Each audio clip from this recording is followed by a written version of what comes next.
University because I get public rates on tuition. I'm not considered out of state because I live here. If I would have decided to go to Kaplan or University of Phoenix or DeVry, Kaiser University, where I got my associate's degree, they all charge 4 to 5 times the rate that state tuition charges. So I actually decided to go to a university here in Texas. And if you look on the last page of the handout that I gave you, there are currently 6 to 7 public university systems in the state. I didn't list all the universities, but I did list the systems. University of Houston system, which I'm currently attending, University of North Texas system, University of Texas system, Texas A&M University system, Texas State University system, and Texas Tech University system. There's also some independent schools sprinkled out throughout the state. They all have private tuition. They all offer a great education. They're all accredited, most of them through SACS. And it's just a great value for your money.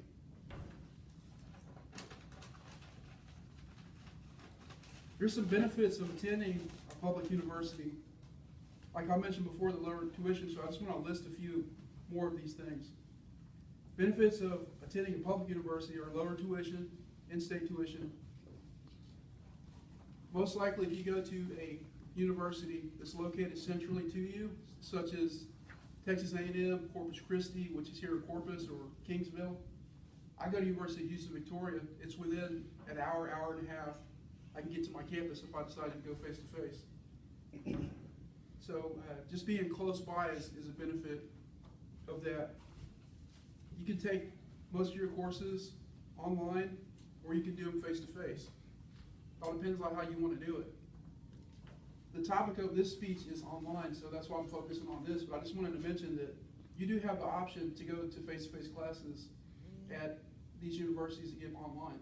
That's also an option. Might be something that you might want to consider. Most of your universities, actually all these universities on this list are all nationally recognized. They're all regionally recognized and accredited. And it looks better on your resume, in my opinion, to be applying for a job in Corpus Christi and you went to Texas Tech or you went to Texas State or A&M, you're a local guy. They're going to give you more points, so to say. Hopefully they will. If you go to a private university, I mentioned a few private universities earlier, like Kaiser University, Kaplan University, University of Phoenix, DeVry. There's a numerous amount of those colleges. And there's also benefits to go there too, and disadvantages. And I listed a few of these also. You go to a private university, you're usually going to pay higher tuition rates. They're going to be 3 to 4 times the actual state tuition level. You're going to be isolated from the school because most of these universities, with the exception of DeVry and University of Phoenix, they have campuses that are close by, usually.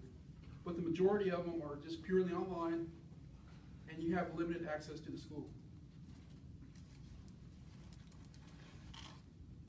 Some of these schools are set up on a non-traditional timeline, so you can take the courses as you need to take them. You can take a complete course in a month. You can take a complete course in a traditional semester, whereas in a public university, these programs are set up on a traditional semester system timeline. So you could actually work ahead if you wanted to at a faster rate at a private university as opposed to a public university. These schools are also recognized nationally. Everyone has seen the commercials on TV for these schools.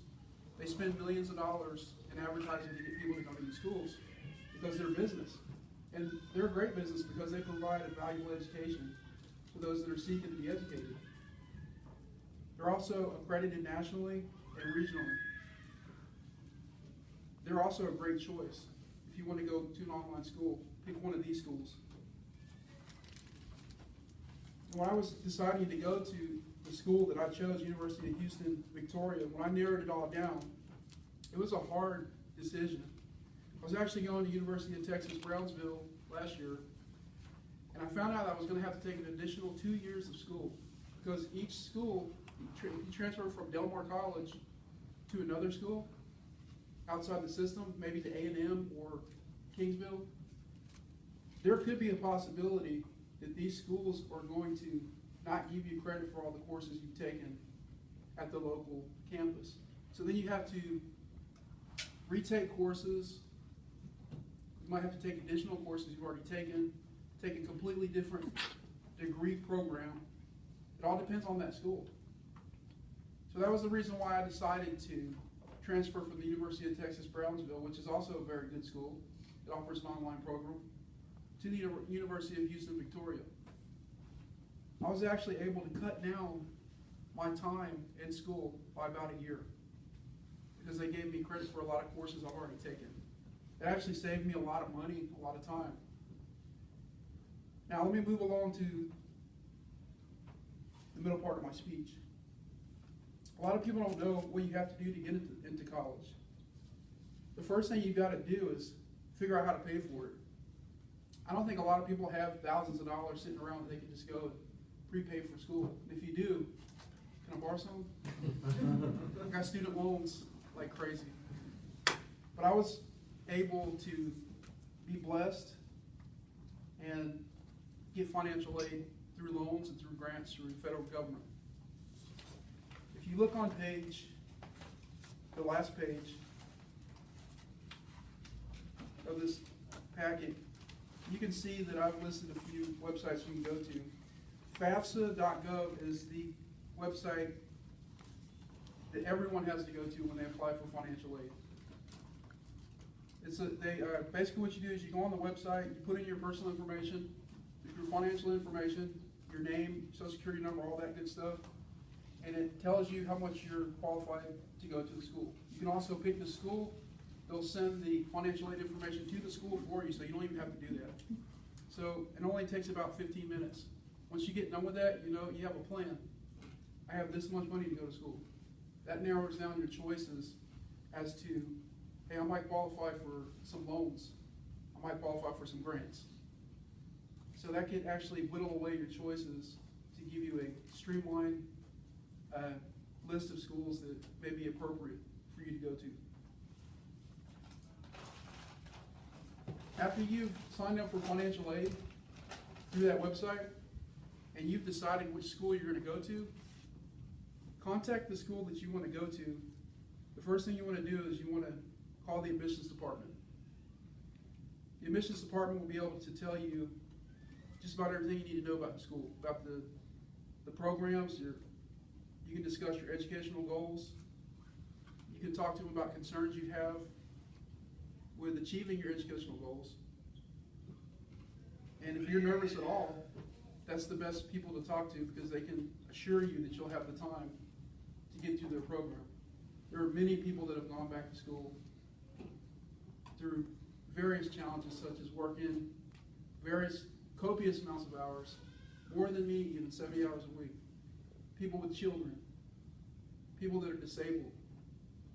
Lots of people have gone back to school and had great circumstances that could have held them back, but they decided to go back.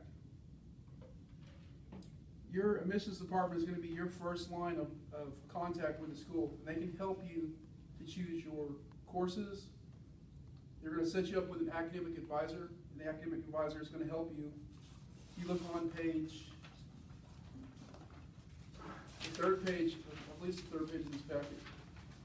I have posted my degree program here. You guys can just take a look at it, and it lists all the courses that I've had to take as a student. And this is my degree plan that I signed with my admissions counselor. And this is my last semester, so everything's checked off. I'm going to graduate in about 6 weeks. I could make this speech a little bit longer, but I'm going to go ahead and wrap it up. I just wanted to speak on this topic because I know there are a lot of people that give up. They tell themselves they can't.